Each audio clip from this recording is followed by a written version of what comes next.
to learn to be a ship's officer. Rich Dad knew that I went to school to study international trade. So as a student, I made cargo runs, navigating large freighters, oil tankers, and passenger ships to the Far East and the South Pacific. Rich Dad emphasized that I should stay in the Pacific instead of taking ships to Europe because he knew that the emerging nations were in Asia, not Europe.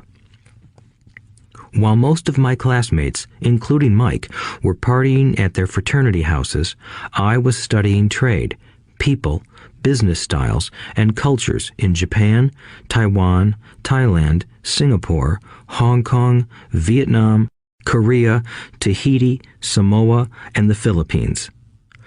I was partying also, but it was not in any frat house. I grew up rapidly.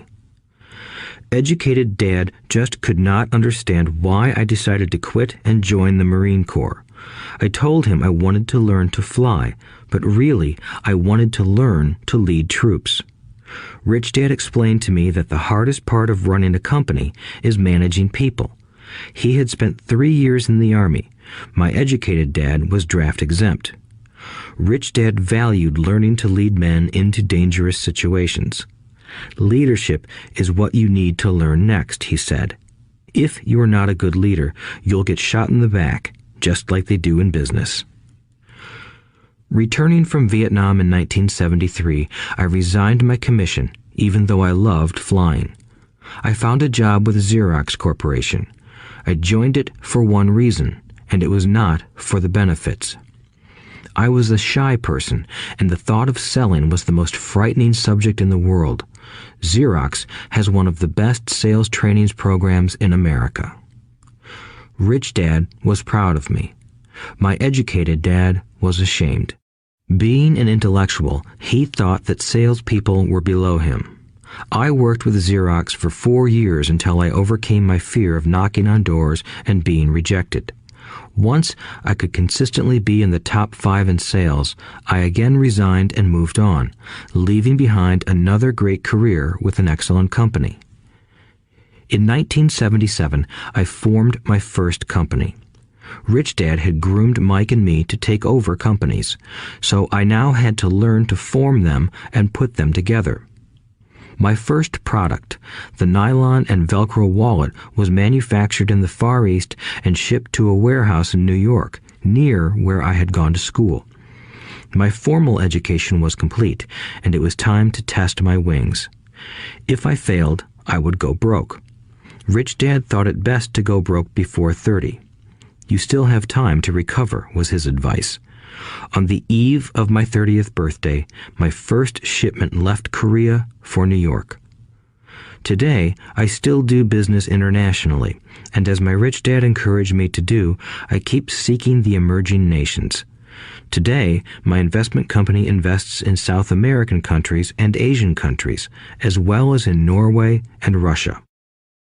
There is an old cliche that goes, "Job is an acronym for just over broke." Unfortunately, I would say that applies to millions of people. Because school does not think financial intelligence is an intelligence, most workers live within their means. They work and they pay bills. There is another horrible management theory that goes, workers work hard enough to not be fired, and owners pay just enough so that workers won't quit. And if you look at the pay scales of most companies, again, I would say there is a degree of truth to that statement.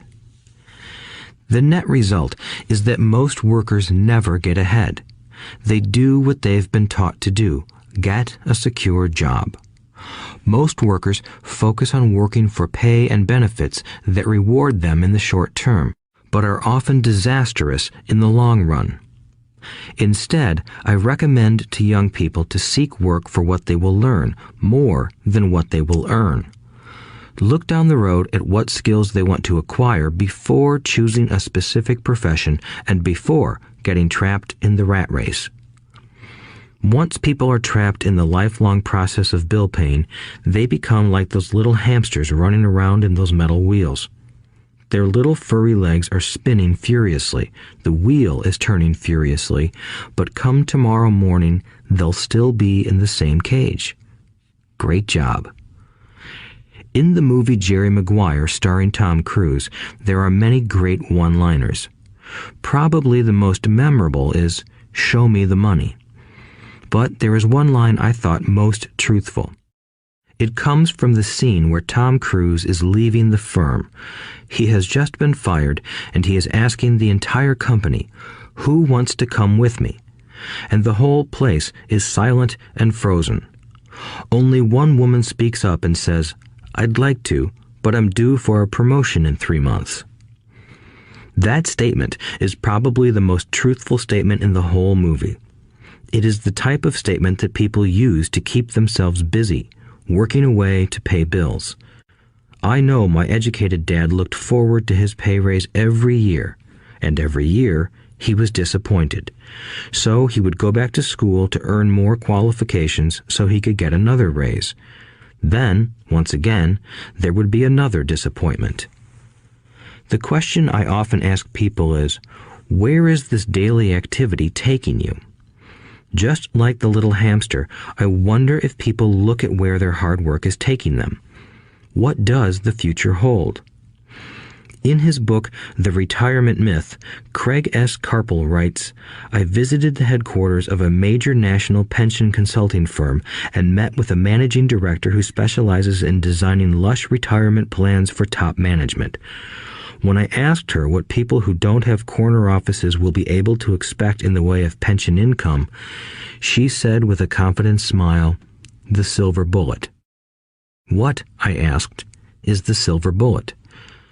She shrugged and said, "If baby boomers discover they don't have enough money to live on when they're older, they can always blow their brains out." Carpel goes on to explain the difference between the old defined benefit retirement plans and the new 401k plans that are riskier. It is not a pretty picture for most people working today, and that is just for retirement. Add medical fees and long-term nursing home care, and the picture is frightening.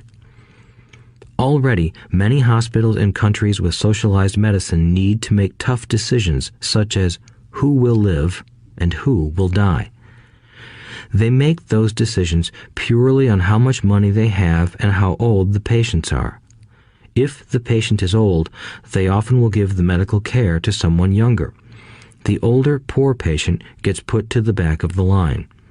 Just as the rich can afford better education, the rich will be able to keep themselves alive, while those who have little wealth will die. So I wonder, are workers looking into the future or just until their next paycheck, never questioning where they are headed? When I speak to adults who want to earn more money, I always recommend the same thing. I suggest taking a long view of their life. Instead of simply working for the money and security, which I admit are important, I suggest they take a second job that will teach them a second skill. Often I recommend joining a network marketing company, also called multi-level marketing, if they want to learn sales skills. Some of these companies have excellent training programs that help people get over their fear of failure and rejection, which are the main reasons people are unsuccessful. Education is more valuable than money in the long run. When I offer this suggestion, I often hear in response, "Oh, that is too much hassle," or "I only want to do what I am interested in." If they say it's too much of a hassle, I ask, so you would rather work all your life giving 50% of what you earn to the government? If they tell me, I only do what I am interested in, I say, I'm not interested in going to the gym, but I go because I want to feel better and live longer. Unfortunately, there is some truth to the old statement, you can't teach an old dog new tricks. Unless a person is used to changing, it's hard to change. But for those of you who might be on the fence when it comes to the idea of working to learn something new, I offer this word of encouragement. Life is much like going to the gym. The most painful part is deciding to go. Once you get past that, it's easy. There have been many days I have dreaded going to the gym, but once I am there and in motion, it is a pleasure. After the workout is over, I am always glad I talked myself into going. If you are unwilling to work to learn something new and instead insist on becoming highly specialized within your field, make sure the company you work for is unionized. Labor unions are designed to protect specialists. My educated dad, after falling from grace with the governor, became the head of the teachers' union in Hawaii. He told me that it was the hardest job he ever held. My rich dad, on the other hand, spent his life doing his best to keep his companies from becoming unionized. He was successful. Although the unions came close, Rich Dad was always able to fight them off. Personally, I take no sides because I can see the need for and the benefits of both sides. If you do as school recommends, become highly specialized, then seek union protection. For example, had I continued with my flying career, I would have sought a company that had a strong pilots union. Why? Because my life would be dedicated to learning a skill that was valuable in only one industry. If I were pushed out of that industry, my life's skills would not be as valuable to another industry. A displaced senior pilot with 100,000 hours of heavy airline transport time, earning $150,000 a year, would have a hard time finding an equivalent high-paying job teaching in school. Skills do not necessarily transfer from industry to industry. Skills the pilots are paid for in the airline industry are not as important in, say, the school system. The same is true even for doctors today. With all the changes in medicine, many medical specialists are needing to conform to medical organizations such as HMOs. School teachers definitely need to be union members. Today in America, the teachers' union is the largest and the richest labor union of all. The NEA, the National Education Association, has tremendous political clout. Teachers need the protection of their union because their skills are also of limited value to an industry outside of education. So the rule of thumb is highly specialized, then unionize. It's the smart thing to do. When I ask the classes I teach, how many of you can cook a better hamburger than McDonald's, almost all the students raise their hands. I then ask, so if most of you can cook a better hamburger, how come McDonald's makes more money than you? The answer is obvious. McDonald's is excellent at business systems. The reason so many talented people are poor is because they focus on building a better hamburger and know little to nothing about business systems. A friend of mine in Hawaii is a great artist. He makes a sizable amount of money. One day, his mother's attorney called to tell him that she had left him $35,000. That is what was left of her estate after the attorney and the government took their shares. Immediately, he saw an opportunity to increase his business by using some of this money to advertise. 2 months later, his first 4-color full-page ad appeared in an expensive magazine that targeted the very rich. The ad ran for 3 months. He received no replies from the ad, and all of his inheritance is now gone.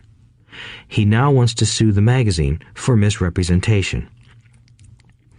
This is a common case of someone who can build a beautiful hamburger but knows little about business.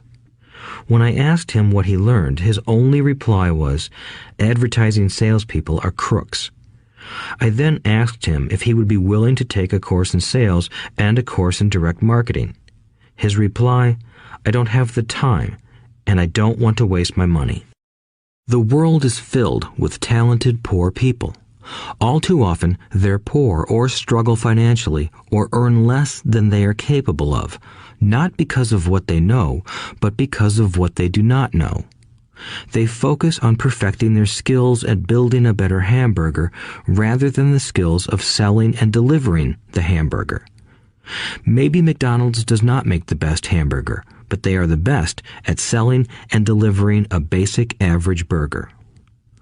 Poor Dad wanted me to specialize. That was his view on how to be paid more. Even after being told by the governor of Hawaii that he could no longer work in state government, my educated dad continued to encourage me to get specialized. Educated Dad then took up the cause of the teachers' union, campaigning for further protection and benefits for these highly skilled and educated professionals. We argued often, but I know he never agreed that over-specialization is what caused the need for union protection. He never understood that the more specialized you become, the more you are trapped and dependent on that specialty. Rich Dad advised that Mike and I groom ourselves. Many corporations do the same thing. They find a young, bright student just out of business school and begin grooming that person to someday take over the company. So these bright young employees do not specialize in one department. They are moved from department to department to learn all the aspects of business systems. The rich often groom their children or the children of others. By doing so, their children gain an overall knowledge of the operations of the business and how the various departments interrelate. For the World War II generation, it was considered bad to skip from company to company. Today, it is considered smart. Since people will skip from company to company rather than seek greater specialization in skills, why not seek to learn more than to earn? In the short term, it may earn you less, but it will pay dividends in the long term. The main management skills needed for success are 1. Management of cash flow, 2. Management of systems, 3. Management of people. The most important specialized skills are sales and marketing. The ability to sell, to communicate to another human being, be it a customer, employee, boss, spouse, or child, is the base skill of personal success. Communication skills such as writing, speaking, and negotiating are crucial to a life of success. These are skills I work on constantly, attending courses or buying educational resources to expand my knowledge. As I have mentioned, my educated dad worked harder and harder the more competent he became. He also became more trapped the more specialized he got. Although his salary went up, his choices diminished. Soon after he was locked out of government work, he found out how vulnerable he really was professionally. It is like professional athletes who suddenly are injured or are too old to play. Their once high-paying position is gone, and they have limited skills to fall back on. I think that is why my educated dad sided so much with the unions after that. He realized how much a union would have benefited him. Rich Dad encouraged Mike and me to know a little about a lot.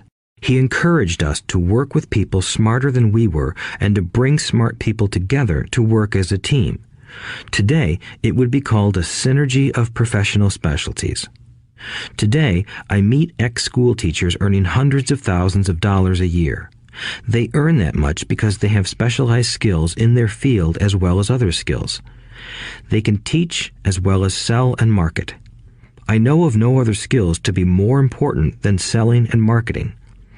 The skills of selling and marketing are difficult for most people, primarily due to their fear of rejection. The better you are at communicating, negotiating, and handling your fear of rejection, the easier life is. Just as I advise that newspaper writer who wanted to become a best-selling author, I advise anyone else today. Being technically specialized has its strengths as well as its weaknesses. I have friends who are geniuses, but they cannot communicate effectively with other human beings, and, as a result, their earnings are pitiful. I advise them to just spend a year learning to sell. Even if they earn nothing, their communication skills will improve, and that is priceless. In addition to being good learners, sellers, and marketers, we need to be good teachers as well as good students. To be truly rich, we need to be able to give as well as to receive. In cases of financial or professional struggle, there is often a lack of giving and receiving. I know many people who are poor because they are neither good students nor good teachers. Both of my dads were generous men. Both made it a practice to give first. Teaching was one of their ways of giving. The more they gave, the more they received. One glaring difference was in the giving of money. My rich dad gave lots of money away. He gave to his church, to charities, and to his foundation. He knew that to receive money, you had to give money. Giving money is the secret to most great wealthy families. That is why there are organizations like the Rockefeller Foundation and the Ford Foundation.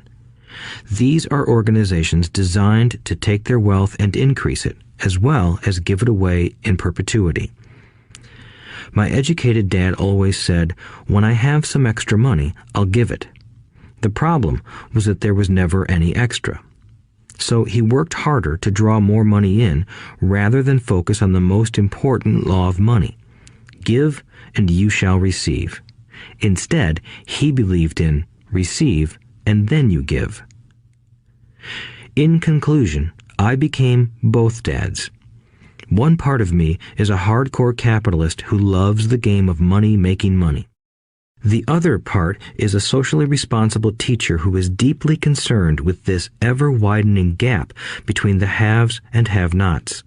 I personally hold the archaic educational system primarily responsible for this growing gap. Chapter 7. Overcoming Obstacles. The primary difference between a rich person and a poor person is how they manage fear. Once people have studied and become financially literate, they may still face roadblocks to becoming financially independent. There are 5 main reasons why financially literate people may still not develop abundant asset columns that could produce a large cash flow. The 5 reasons are: 1. Fear. 2. Cynicism. 3. Laziness. 4. Bad habits. 5. Arrogance. Overcoming fear. I have never met anyone who really likes losing money. And in all my years, I have never met a rich person who has never lost money. But I have met a lot of poor people who have never lost a dime. Investing, that is. The fear of losing money is real. Everyone has it, even the rich. But it's not having fear that is the problem. It's how you handle fear. It's how you handle losing. It's how you handle failure that makes the difference in one's life. The primary difference between a rich person and a poor person is how they manage that fear. It's okay to be fearful. It's okay to be a coward when it comes to money. You can still be rich. We're all heroes at something and cowards at something else. My friend's wife is an emergency room nurse. When she sees blood, she flies into action. When I mention investing, she runs away. When I see blood, I don't run. I pass out. My rich dad understood phobias about money. Some people are terrified of snakes. Some people are terrified about losing money. Both are phobias, he would say. So his solution to the phobia of losing money was this little rhyme. If you hate risk and worry, start early. If you start young, it's easier to be rich. I won't go into it here, but there is a staggering difference between a person who starts investing at age 20 versus age 30. The purchase of Manhattan Island is said to be one of the greatest bargains of all time. New York was purchased for $24 in trinkets and beads. Yet if that $24 had been invested at 8% annually, that $24 would have been worth more than $28 trillion by 1995. Manhattan could be repurchased with money left over to buy much of Los Angeles. But what if you don't have much time left or would like to retire early? How do you handle the fear of losing money? My poor dad did nothing. He simply avoided the issue, refusing to discuss the subject. My rich dad, on the other hand, recommended that I think like a Texan. I like Texas and Texans, he used to say. In Texas, everything is bigger. When Texans win, they win big. And when they lose, it's spectacular. They like losing? I asked. That's not what I'm saying. Nobody likes losing. Show me a happy loser, and I'll show you a loser, said Rich Dad. It's a Texan's attitude toward risk, reward, and failure I'm talking about. It's how they handle life. They live it big. Not like most of the people around here, living like roaches when it comes to money, terrified that someone will shine a light on them and whimpering when the grocery clerk shortchanges them a quarter. Rich Dad went on, "What I like best is the Texas attitude. They're proud when they win, and they brag when they lose. Texans have a saying, if you're going to go broke, go big.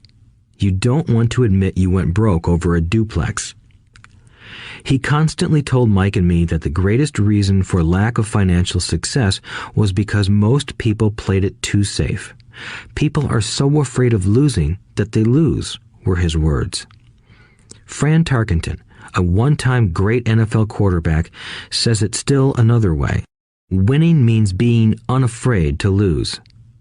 In my own life, I've noticed that winning usually follows losing. Before I finally learned to ride a bike, I first fell down many times. I've never met a golfer who has never lost a golf ball. I've never met people who have fallen in love who have never had their heart broken. And I've never met someone rich who has never lost money. So for most people, the reason they don't win financially is because the pain of losing money is far greater than the joy of being rich.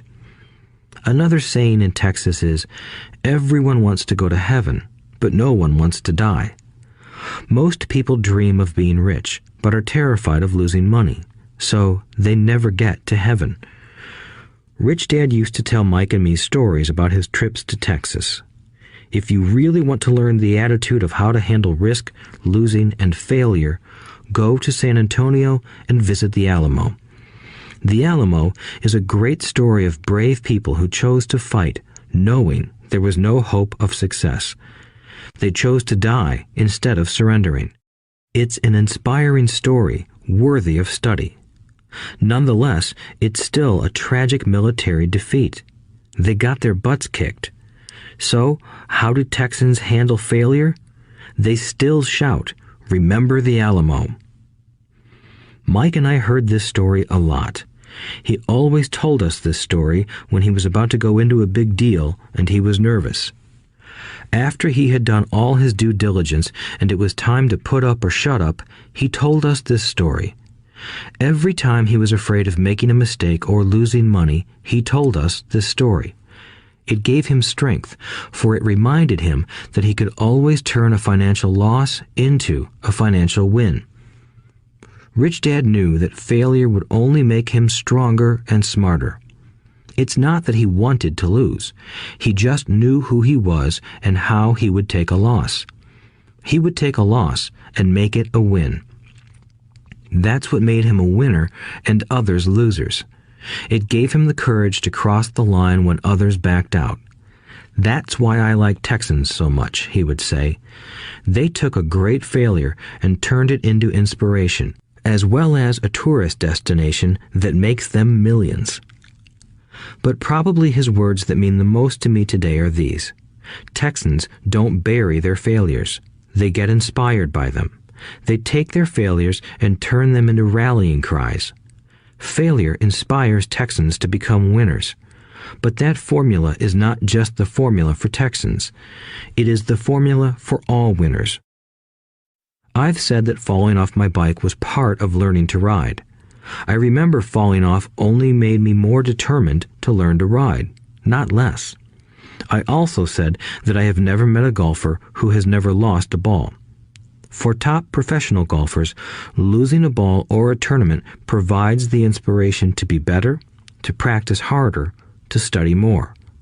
That's what makes them better. For winners, losing inspires them. For losers, losing defeats them. I like to quote John D. Rockefeller, who said, "I always tried to turn every disaster into an opportunity." And being Japanese American, I can say this. Many people say that Pearl Harbor was an American mistake. I say it was a Japanese mistake. From the movie Tora, Tora, Tora, a somber Japanese admiral says to his cheering subordinates, "I am afraid we have awakened a sleeping giant." "Remember Pearl Harbor" became a rallying cry. It turned one of America's greatest losses into the reason to win.